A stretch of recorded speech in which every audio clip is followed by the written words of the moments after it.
Hello, and welcome to the 7th episode of the Viz World Weekly Podcast for April 19th, 2009. You've no doubt noticed that this is not our usual broadcast location.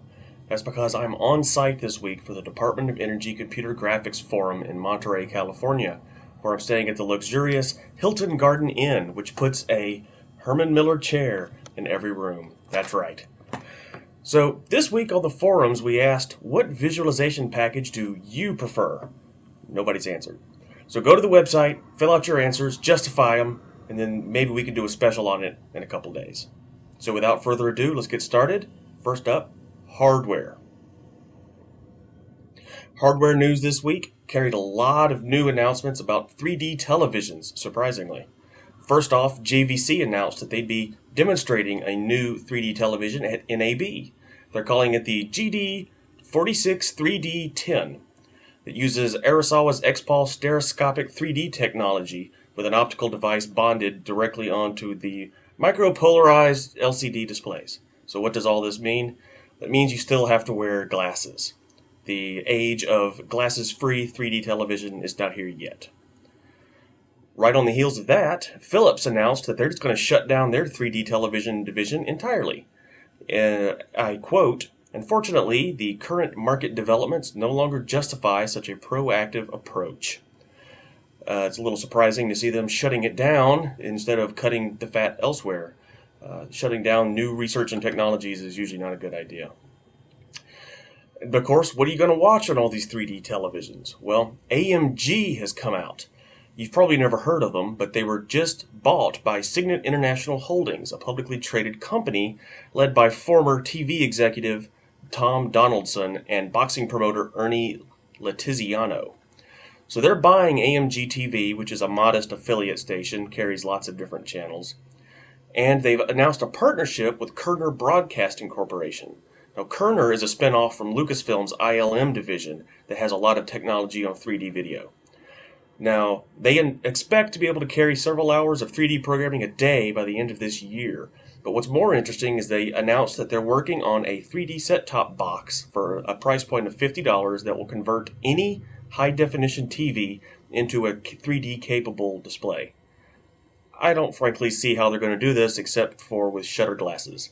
And most high-def TVs run at 60 Hertz. 60 Hertz and shutter glasses typically is not a good combination.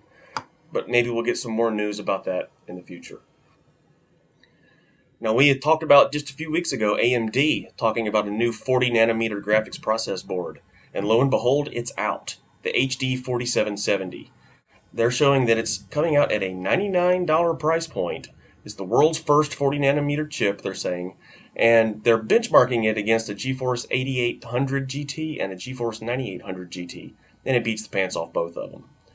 So, it's apparently not a very high-end card if they're selling it for $99, but it's a 40nm card. So, right on the heels of this, in an interview with Tom Sonderman of AMD, he's announced that they're working on 28nm GPUs. Now, this is a huge step. The announcement completely bypasses the typical 32nm step, and they expect to have 28nm GPUs out within a couple of years, they say. Of course, as soon as this came out, AMD, NVIDIA, and Intel, or IBM rather, announced they're doing the same thing. AMD also made the news this week announcing a partnership with Studio GPU. Now this gives them a 3D GPGPU accelerated rendering engine similar to what NVIDIA has with Mental Ray and Gelato. So it's really just more bringing them up to par where NVIDIA is, but it's still good news. Now NVIDIA's new Quadro card came out this week, the FX 4700. Now, it's not cheap. It's going for $1,500 last I looked. But Tom's Hardware got one and put it through its paces, and it actually turned out pretty well. They've got some great benchmarks online showing how it scales up with Maya, Max, and SolidWorks, and some other workstation packages. So I highly recommend you go check it out if you're interested in getting one. So, that's it for hardware. Let's move on to graphics this week. To open up graphics this week, I want to talk about a new movie that comes from an unlikely place, Amgen. Amgen is a biomedical company that makes specifically cancer drugs, and they've got some new videos out talking about angiogenesis. Now, these are some these are better than Discovery Channel quality, which is my usual benchmark, but there are some very high-quality conceptual renderings showing how tumors and drugs and blood cells and various other parts of the body interact together. I'm attempting to get information on who actually did the work, but go check it out. It's some stellar video. MPC has 2 announcements this week. First off was the Toyota Range ad, where they partnered with a nearby university for some cloth and fabric simulation work. If you watch the commercial, 10 seconds in, you'll be wondering why in the world you're watching it until you see the effect that makes the video. It's cute. Also, they came out this week with a breakdown of their work that they did for The Watchmen. This shows some step-by-step showing the individual layers compositing together to create some of the famous scenes, such as the night owl descending over the riots and the atomic blast in the distance during the big kiss scene. And of course, Dragon Ball Evolution comes out soon, so all the studios are getting together with their various press releases, talking about the work they did and showing their stuff. Frantic Films was working with CG Society, and they came up with a nice special showing some of their work. And then later in the week, VFX World got with Frantic Films, Hybrid, and a couple of others to show their work. So if you're interested, there's some great articles there. Links are on the website. And that takes care of graphics for the week. That was a short one. Next up is science. So this week in science, NVIDIA opens up our segment. They've put their Game Developers Conference 2009 presentations online in PDF form. And they've also released a nice video showing some GPU accelerated particle simulation work. So that'll be interesting if you're interested in getting into some CUDA programming. And if you're interested in CUDA programming, you might want to check out a special link we have on the website that could make you eligible for a 50% discount on the NVIDIA Tesla unit. I got this promotion via email. The link's on the website. You have to fill out a short survey, but for 50% it's worth it. An interesting informatic that came out this week was created by some guys at Slate, and it's the map of vanishing employment, showing how jobs have grown and rapidly decreased since January 2007. It's carried a lot of press, and it's definitely worth looking at.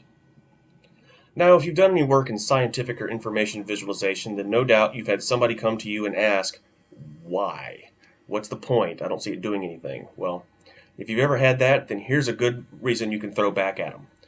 A couple of researchers have just published a paper on genetic visualization, signaling networks that set up genetic sequences, I believe is the name they're using. But the 2 researchers involved, Luthi and Schulten, have released their genetic molecule visualization code that they call VMD, I believe. And they have a paper talking about how the visualization was instrumental in identifying the signaling pathways in protein RNA complexes. So there you go, a big win for visualization. Also, Purdue is out this week with a new virtual environment that they've come up with for their pharmacy program.